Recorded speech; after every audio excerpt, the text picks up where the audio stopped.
Jadi minggu depan selesai belanjawan, Isnin Selasa saya akan panggil dengan kawan-kawan bincang dengan Sani, Nadir dan kawan-kawan wakil macam mana strategi nak sampai ke Mesir, pecah tembok Rafah.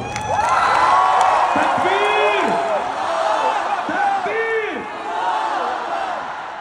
Dan kalau boleh minggu depan setelah berunding mereka, saya akan hubungi Presiden Abdul Fattah Sisi, Presiden Mesir.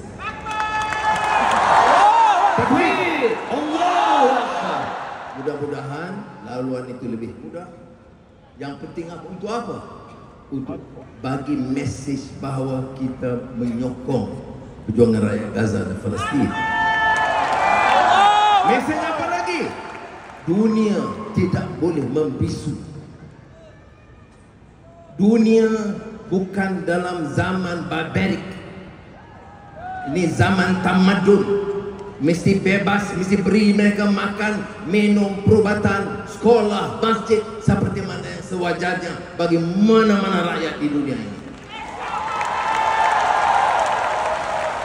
Bagi kalau ada rakyat Malaysia, memang ada beberapa orang yang bertanya, bila saya luluskan 100 juta, dia tak ada orang miskin di sini.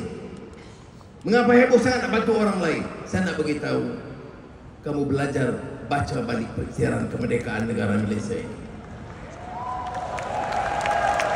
Malaysia ini merdeka sebagai negara bebas dan berdaulat. Bebas maknanya bebas menyuarakan. Mengapa kita merdeka? Kerana kita tolak penjajah Inggris.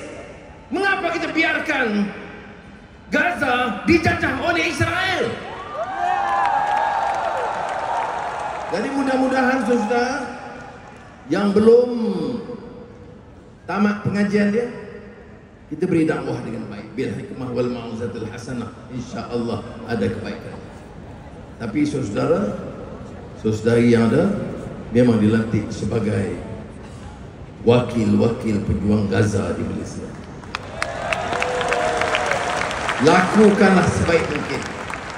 Belum selesai. Belajar dari pengalaman mereka. Ikat perpaduan kita, rabitataha. Perpaduan kita biar mantap dan kuat. Beri pencerahan biar tingkat ilmu dan amal kita.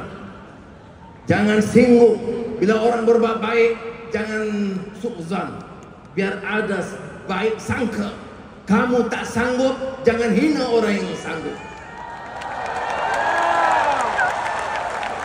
Dan saya percaya insya-Allah Malaysia ke depan akan lebih baik. Alhamdulillah dengan rakan-rakan kita, dengan sumur Nusantara, nama Malaysia akan harum. Malaysia sekarang bertapak sebagai satu negara, bukan saja pendiriannya, tapi prinsipnya. Ini negara bebas dan merdeka, sanggup berkawan dengan semua.